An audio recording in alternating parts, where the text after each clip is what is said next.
Bon, vous avez vu le titre de la vidéo, on va pas beaucoup s'amuser dans celle-là. Mais je tenais à parler de ce sujet parce que c'est un sujet qui me tient à cœur et je préfère faire une vidéo uniquement pour ça, pour vous expliquer ce que je pense de tout ça et comment c'est possible de l'améliorer.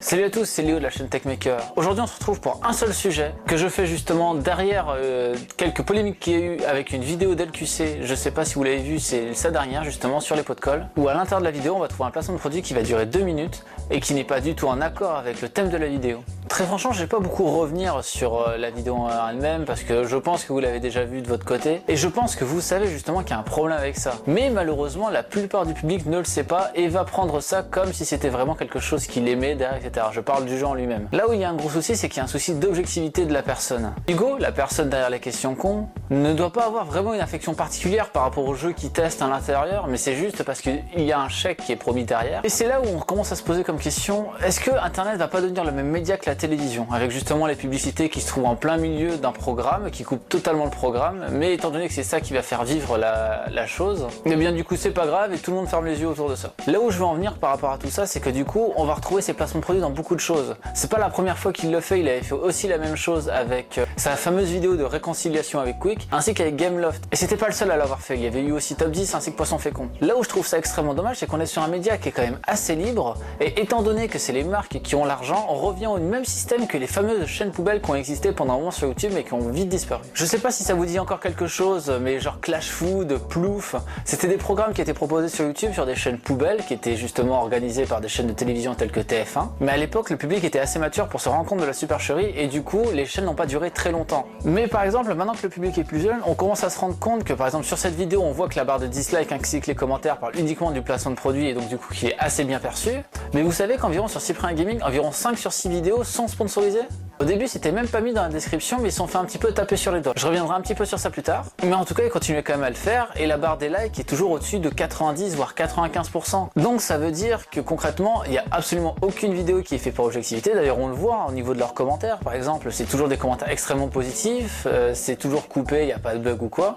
Et du coup, on est quand même en droit de se demander où est la limite du coup entre l'honnêteté du youtubeur pour lequel on s'est abonné avec le fait que justement la personne va vendre, en tout cas son honnêteté et sa crédibilité pour gagner un petit peu d'argent. Alors certes peut-être pour s'acheter du matériel, mais il faut que ça reste quand même dans un domaine assez honnête. Il y en a beaucoup des placements de produits qui sont cachés comme ça. Maintenant c'est beaucoup indiqué dans la description parce qu'il peut y avoir beaucoup de problèmes si c'est pas indiqué, mais en général c'est indiqué en dernière ligne. Je pense que ça coûterait rien au moins de le dire au début de la vidéo, même de manière très rapide, et même si la vidéo est de bonne facture, il faudrait pas non plus le cacher. Qu'une vidéo soit sponsorisée, c'est pas un problème en soi. Je sais qu'en France on a un rapport très mauvais par rapport à l'argent, et très franchement il faudrait réussir à changer les mœurs par rapport à ça. Parce que justement avec un rapport aussi malsain avec l'argent, lorsque la vidéo est considérée comme sponsorisée ou qu'elle est vue comme sponsorisée, que c'est dit dans la vidéo va se prendre beaucoup de dislikes. Je vais prendre un exemple. Une des dernières vidéos de Kirby qui était une vidéo sponsorisée, alors certes c'est une vidéo de gaming sur mobile ce qui fait pas d'habitude, mais en tout cas c'était extrêmement clair, il le disait dès le début, s'il y avait des problèmes avec le jeu, il le disait, c'était très honnête.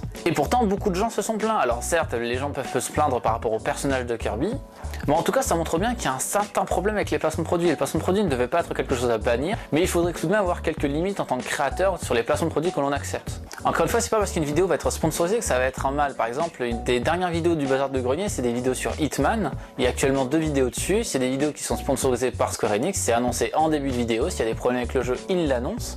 Et en tout cas tout ça reste sain, il y a de la publicité justement qui est faite pour le jeu et à côté de ça, ça prend pas les gens pour des débiles. Un autre exemple était Rhett and Link qui avait fait une vidéo musicale sur le nouveauté de Wendy et la vidéo était très bien amenée, la vidéo était très drôle, ça restait dans le domaine de leur vidéo et pour autant ils font beaucoup de vidéos comme ça qui sont sponsorisées, mais si la vidéo est bien faite et que le sponsor est quand même assez visible et que ça prend pas les gens encore une fois pour des cons, il n'y a absolument aucun mal et c'est bien plus sain. Pour en revenir justement au mauvais placement de produit comme il s'est passé avec la vidéo d'LQC, c'est qu'on va se retrouver du coup avec un YouTube qui va devenir comme la télévision avec des sponsors dans tous les sens, du copinage, et on va aussi se retrouver avec du contenu qui sera bien moins personnel parce que ça va être les marques qui vont tout diriger derrière. Là par exemple sur cette vidéo on voit bien que la marque n'a pas dû tourner la vidéo, n'a pas dû être derrière à donner le script pour la vidéo, mais qui dit que dans quelques années ça risque pas d'être le cas, et étant donné que la communauté commence à être de plus en plus jeune sur YouTube, il faut le mettre en avant comme quoi que la vidéo est sponsorisée pour pas être aveuglé par la publicité. Du coup avec des pratiques aussi sales, les marques vont voir voir que les youtubeurs sont des faibles d'esprit qui vont à chaque fois accepter ce genre de partenariat et du coup on va se retrouver avec encore plus de placements de produits de ce sens-là. Il faut vraiment refuser ces placements de produits, mettre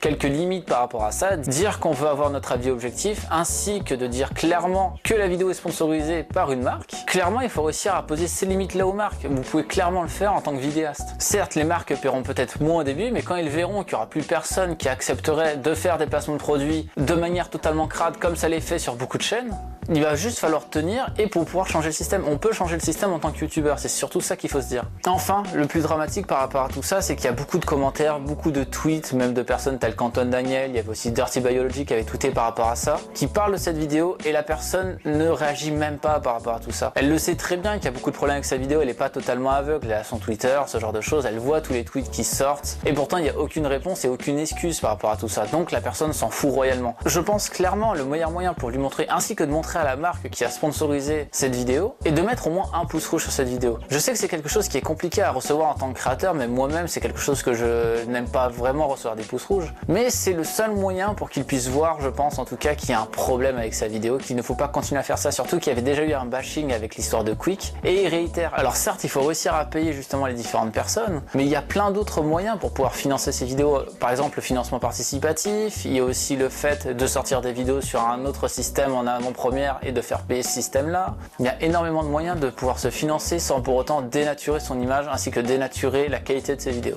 Voilà, c'était une vidéo que je voulais faire rapidement par rapport à ça parce que c'est un sujet qui me tient à cœur, vraiment. J'ai l'impression que YouTube va devenir vraiment comme la télévision et c'est un truc qui me peine terriblement parce que du coup, on est sur un média qui était quand même assez libre il y a quelques années et maintenant on se retrouve sur quelque chose où beaucoup de choses qui marchent vont être des chaînes avec des Snapchat, des chaînes où on va se foutre de la gueule des personnes, mais pour autant, par exemple, Panda Moker, il a 1 million d'abonnés, pourquoi? Parce qu'il y a, je pense, dans le tas, au moins 10 à 20% qui sont des mecs qui sont abonnés à lui et qui vont regarder ses vidéos et donc du coup faire augmenter son référencement et sa popularité, qui sont là juste parce qu'il est efféminé. Et pour autant, je trouve ça extrêmement malsain. Pourquoi ne pas plutôt supporter les créateurs que vous aimez plutôt que de supporter des créateurs que vous n'aimez pas? Parce que même en regardant ces vidéos alors que vous ne les aimez pas, vous allez continuer à améliorer son référencement et ainsi que sa popularité. Dites-moi si cette information one shot peut vous plaire sur une seule information. J'aimerais bien par exemple en faire un sur le cas de l'attaque de San Bernardino une fois que tout sera fini parce qu'il y a encore beaucoup de choses qui ressortent malheureusement.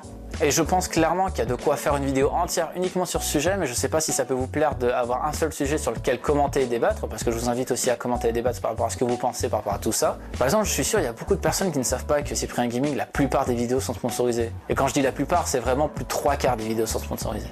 Donc je vous invite à débattre dans les commentaires. Surtout, continuez à essayer d'apprendre tout ce qui peut exister dans le monde pour ne pas être ignoré et vous faire manipuler par ce genre de choses. C'était Léo de la chaîne Techmaker. Salut!